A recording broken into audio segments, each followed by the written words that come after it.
میں آپ کا بہت ہی شکر گزار ہوں کہ آپ مسلسل ایک تھکے ہوئے بولنے والے کو سننے کے لیے جمع ہو رہے ہیں۔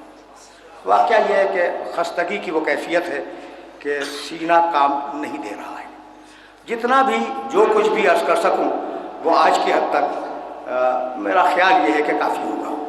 دیکھو بھائی، کتاب اور عطرت پر بولتے بولتے ہم اس مرحلے تک پہنچے کہ قرآن مجید ایک ایسی کتاب ہے جسے آسانی سے سمجھا نہیں جا سکتا جب تک عطرت ساتھ میں نہ ہو۔ دیکھو بھائی، ذرا منزل تمہید میں دو جملے سنتے جاؤ۔ قرآن نے کہا شہر رمضان الذی انزل فیہ القرآن ھدی للناس وبینات من الھدی والفرقان۔ یہ قرآن کیا ہے؟ ھدی للناس، انسانوں کے لیے ہدایت ہے۔ مان لیا، قرآن انسانوں کے لیے ہدایت ہے۔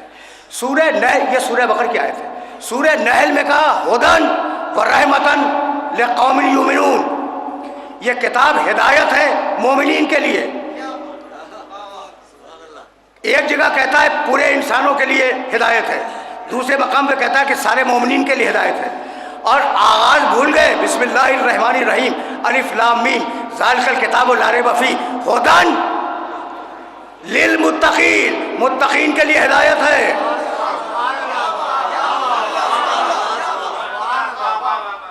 پوری انسانیت کے لیے ہدایت ہے، سارے مومنین کے لیے ہدایت ہے، متقین کے لیے ہدایت ہے۔ بھئی یہ الگ الگ باتیں کیوں ہیں؟ یہ الگ الگ ہدایت کے اعلان کو پروردگار نے مخصوص کیوں کیا کہ قرآن ہدایت ہے للناس، پوری انسانیت کے لیے، قرآن ہدایت ہے للمومنین، مومنین کے لیے، قرآن ہدایت ہے للمتقین۔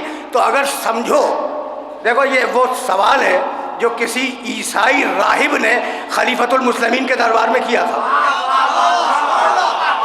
اب یہ کتاب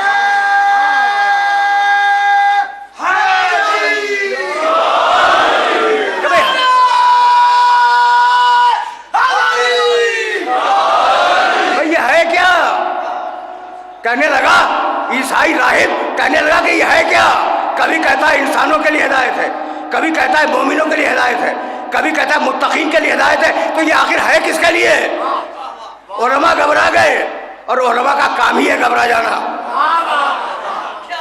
علماء گھبرا گئے، کہا اسے بلاؤ جو وارث علم نبوت کا۔ جب امام جعفر صادق علیہ السلام تشریف لائے،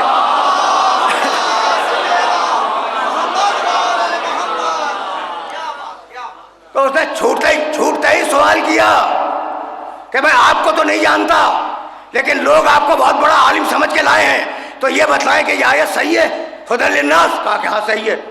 کہا یہ دوسری آیت ھدی ورحمۃ لقوم یؤمنون، صاحبان ایمان کے لیے ہدایت ہے، صحیح ہے؟ کہا کہ صحیح ہے۔ کہا ھدی للمتقین، صاحبان تقویٰ کے لیے، عمل کرنے والوں کے لیے ہدایت ہے، کہا یہ صحیح ہے؟ کہا کہ صحیح ہے۔ کہا تینوں میں اختلاف ہے؟ کہا اختلاف نہیں ہے، تین درجے ہیں قرآن کے سمجھنے کے۔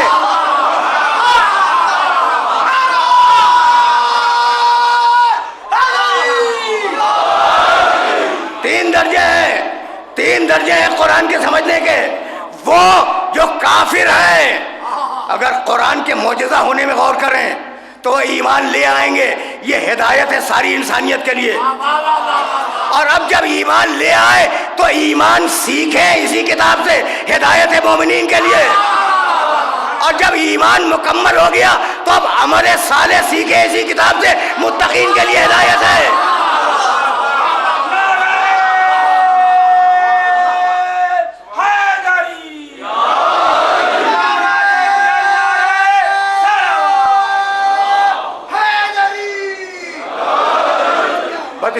اسے سمجھتے جاؤ۔ اب ظاہر ہے کہ سمپ ہو جانا ہے گفتگو کو، اور آج میں تفصیل میں جانا بھی نہیں چاہوں گا، لیکن یہ بات میرے سننے والوں تک پہنچ جائے۔ بھائی ایک جگہ کہا، بار بار قرآن مجید نے آواز دی، وما انزلنا علیک الکتاب الا لتبین للناس ما نزل الیہم ولعلہم یتفکرون۔ حبیب، اس کتاب کو ہم نے اس لیے اتارا کہ تو بیان کرے گا، تو کوئی اور بیان نہیں کرے گا۔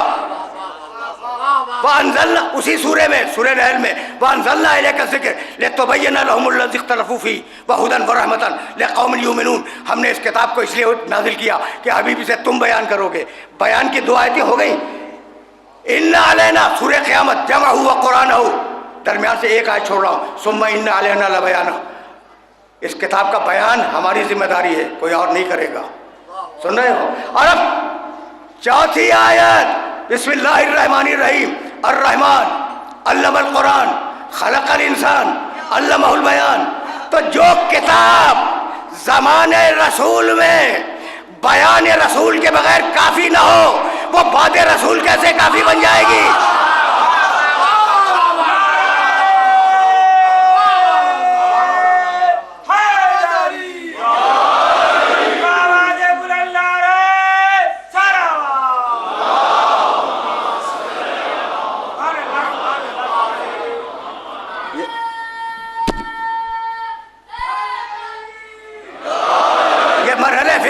آسانی سے طے ہو جائے تو میں آگے بڑھ جاؤں. اب جیسا قرآن ہے ویسے محمد ہیں, جیسے محمد ہے ویسا قرآن ہے. سورہ نحل میں آواز دی وَيَوْمَ نَبْعَثُ فِي كُلِّ أُمَّةٍ شَهِيدًا عَلَيْهِمْ مِنْ أَنفُسِهِمْ وَجِئْنَا بِكَ شَهِيدًا عَلَى هَؤُلَاءِ وَنَزَّلْنَا عَلَيْكَ الْكِتَابَ تِبْيَانًا لِكُلِّ شَيْءٍ وَهُدًى وَرَحْمَةً وَبُشْرَى لِلْمُسْلِمِينَ. کیا کمال کی آیت ہے. دو رخ ہیں اس آیت مبارکہ کے, صرف ایک رخ کو تمہارے سامنے پیش کروں گا. وَيَوْمَ نَبْعَثُ فِي كُلِّ أُمَّةٍ شَهِيدًا عَلَيْهِمْ مِنْ أَنفُسِهِمْ. حبیب قیامت کا دن, حبیب قیامت کا دن ہم سارے نبیوں کو ان کی امتوں پہ گواہ بنائیں گے, اور تجھے ان سارے نبیوں پہ گواہ بنائیں گے.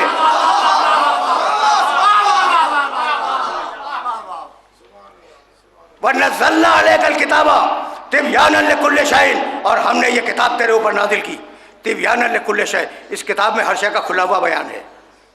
ہدن یہ کتاب ہدایت ہے. رحمتاً یہ کتاب خوشخبری ہے, رحمت ہے. ایک مرتبہ پھر سننا, تِبْيَانًا لِكُلِّ شَيْءٍ ہر شے کا کھلا ہوا بیان ہے. ہدن یہ کتاب ہدایت ہے. رحمتاً یہ کتاب رحمت ہے. وبشرا اور یہ کتاب بشارت ہے, خوشخبری ہے. کس کے لیے؟ للمسلمین, مسلمانوں کے لیے. بھائی یہ آیت اپنے ذہن میں محفوظ رکھنا, پھر سننا, تاکہ قرآن مجید کی پالیسی تمہارے سامنے آ جائے. وَنَزَّلْنَا عَلَيْكَ الْكِتَابَ, حبیب یہ کتاب تیرے اوپر نازل کی, تیرے اوپر نازل کی. بھائی کمال ہو گیا, حبیب یہ کتاب تیرے اوپر نازل کی. مالک کب نازل کی؟ کہا شہر رمضان الذی انزل فیہ القرآن, رمضان میں نازل کی. مالک رمضان میں دن بھی ہیں راتیں بھی ہیں, کب نازل کی؟ کہا انا انزلناہ فی لیلۃ القدر. یہ عجیب مرحلہ فکر ہے. انا انزلناہ فی لیلۃ القدر کب نازل کی؟ رات میں. کس مہینے میں نازل کی؟ رمضان کے مہینے میں. پروردگار طریقہ نزول کیا تھا؟ نزل بہ الروح الامین, ہم نے جبریل کے ذریعے نازل کی. مالک کہاں نازل کی؟ علی قلبک, تیرے دل پہ نازل کی.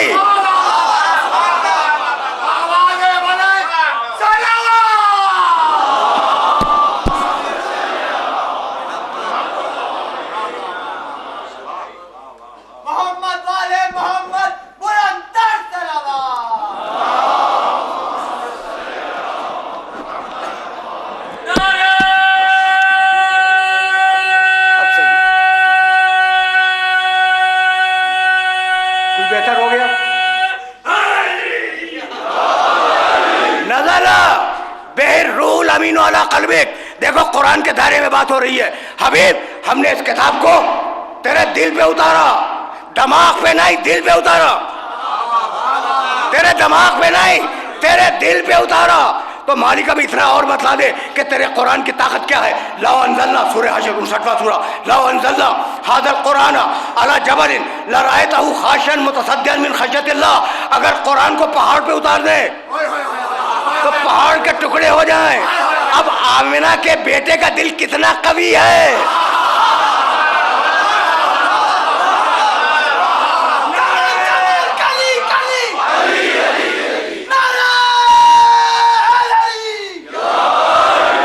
کوئی بات سمجھ میں آئی؟ دیکھو بھائی, اب پہاڑ مجھ سے بہتر جانتے ہو. کہتے ہیں فلاں شخص اپنے ارادے میں پہاڑ ہے, جو طے کر لیا اس نے طے کر لیا, ٹلتا نہیں ہے.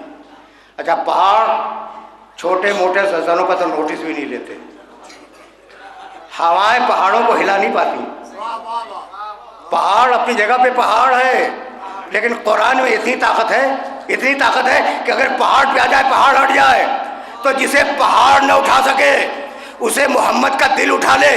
کتنا طاقتور ہے محمد کا دل. تو جس کا دل اتنا طاقتور ہو اس کا دماغ اتنا خراب نہیں ہو سکتا.